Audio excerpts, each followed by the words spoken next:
Has Putin's deadly revenge begun? Ukraine's Zaporizhzhia Nuclear Power Plant has suddenly gone dark amid escalating attacks. After Zelensky targeted Russian oil infrastructure, Putin appears to be going nuclear with a dramatic new escalation. Power has been knocked out at Ukraine's nuclear plant following a wave of deadly Russian strikes across the country. Tit-for-tat tensions are spiraling as Putin appears determined to show Zelensky who is in control, while Ukraine's nuclear facility suffers the consequences.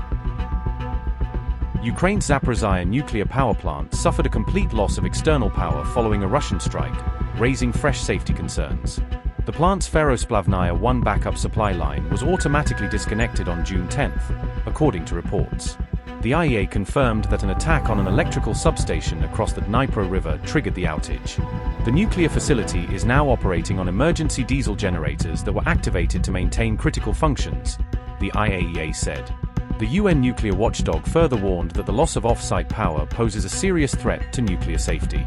This marks the 19th time the plant has lost all external power since the outbreak of the Russia-Ukraine war. The nuclear watchdog said, and I quote, "The I.A.E.A. has been informed that, for the 19th time since the beginning of the military conflict, the Zaporizhzhia NPP lost all off-site power at around 9 p.m. local time last night following an attack on an electrical substation on the other side of the Dnipro River." This latest loss of the Ferrosplavna 1330 kV backup line comes as the plant prepares repairs on the 750 kV Dniprovska main power line. Disconnected since the 24th of March, under the 6th localized ceasefire agreed with both sides to help restore a second off-site power connection. Operating with only one remaining power line leaves the plant extremely vulnerable to conflict-related grid disruptions as we experience it again today. The ZNPP is currently relying on emergency diesel generators to power the cooling of its 6 shutdown reactors and maintain other essential nuclear safety functions. The latest loss of off-site power once again highlights the extreme fragility of the electrical grid and the constant dangers to nuclear safety during the war, DG Rafael Grossi said, reiterating the urgent need for military restraint to prevent a nuclear accident. End quote.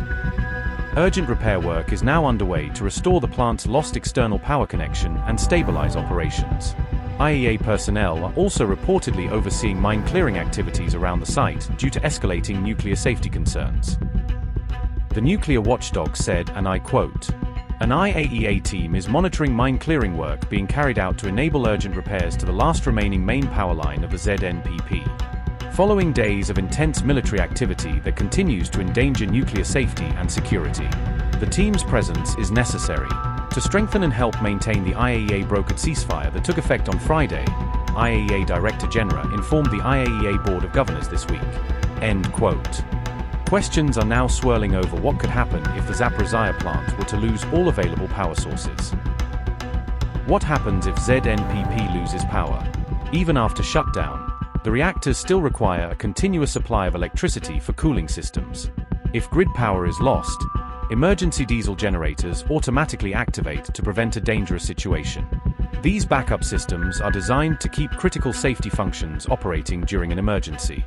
Constant cooling remains essential for both the reactors and spent nuclear fuel stored at the facility. The plant's safety then becomes heavily dependent on the uninterrupted operation of diesel generators. The most dangerous scenario would involve the simultaneous loss of both grid power and backup generation. In such a situation, cooling systems could begin to fail, creating a rapidly escalating crisis.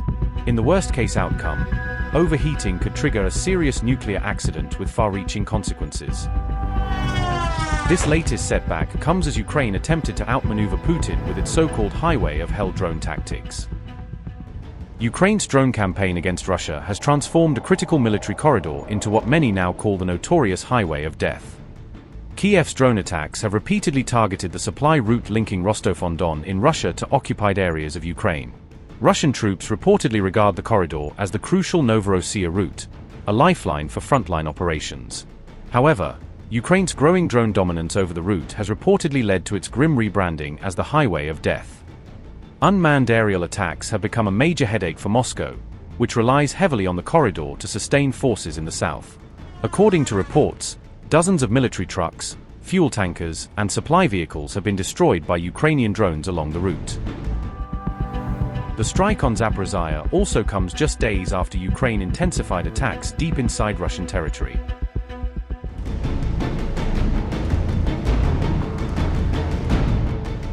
Zelensky's broader objective with the drone campaign is reportedly to impose a crippling logistics lockdown on Russia.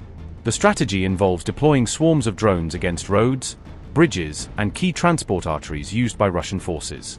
According to reports, military cargo traffic along the highway dropped by more than 71% within just 2 weeks.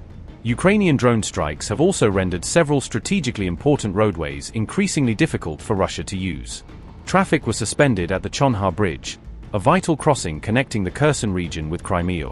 According to The Guardian, US-made Hornet drones have emerged as a key component of Ukraine's latest offensive strategy. The winged drones reportedly shadow Russian convoys before repeatedly striking them with precision attacks, claimed The Guardian. Footage released by the Ukrainian military showed relentless drone strikes targeting bridges, transport vehicles, and supply columns.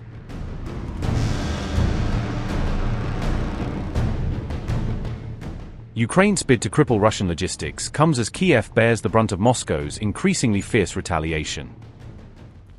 Tensions between Moscow and Kiev surged sharply as Ukraine ramped up long-range attacks deep inside Russian territory.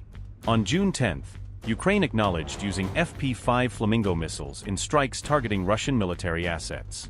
Volodymyr Zelensky claimed the Flamingo missiles successfully struck key Russian military facilities with precision.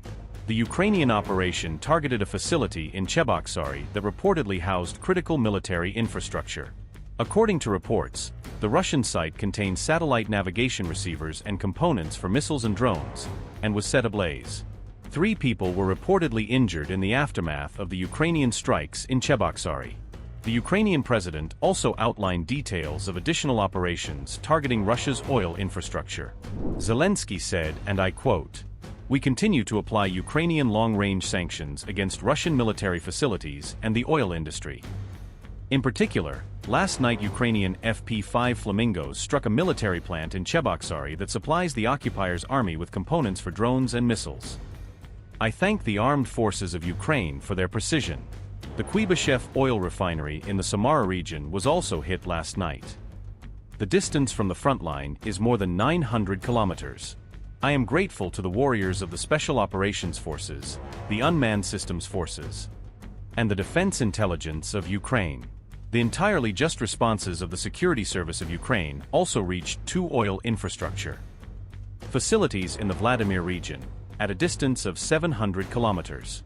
I thank everyone who fights and works for Ukraine. End quote. In Samara Oblast, Kiev struck the Kuibyshev oil refinery, located more than 900 kilometers from the front line. Russia's Samara oil facility processes approximately 3.7 million tons of oil annually and remains a critical energy asset. 2 additional oil facilities in Russia's Vladimir Oblast were also reportedly targeted by Ukrainian forces. Fires were allegedly reported at both oil plants following the drone attacks carried out by Ukraine. Meanwhile, the Kremlin condemned another Ukrainian strike targeting an iconic museum in Sevastopol. According to reports, historic artwork was lost in the blaze that followed the attack on the museum. Last night, a drone strike virtually destroyed the siege of Sevastopol Museum. The museum building has been damaged. The strike was deliberate. Is the president's reaction to this known?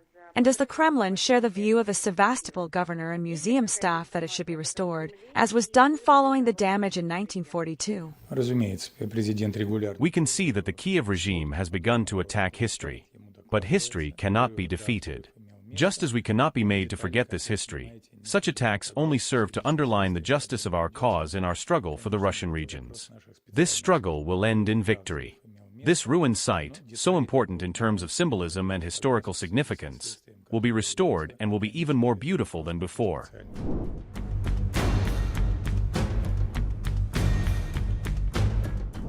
Russia now appears firmly on a war path after Ukraine's repeated strikes against critical energy infrastructure. Russia's defense ministry claimed it shot down 326 Ukrainian drones across 19 regions on June 10. Ukrainian drones operating over Russian-controlled Crimea and the Black Sea were also reportedly intercepted. In retaliation, Russia launched a fresh wave of missile attacks across Ukraine during the night of June 10. The Russian strikes reportedly killed 6 civilians and injured 10 others across multiple regions of Ukraine. A new assault targeting Ukraine's regional hub of Kharkiv was also launched by Russia on June 10. Russia additionally unleashed 207 drones against Ukraine, striking 14 locations in a sweeping retaliatory operation.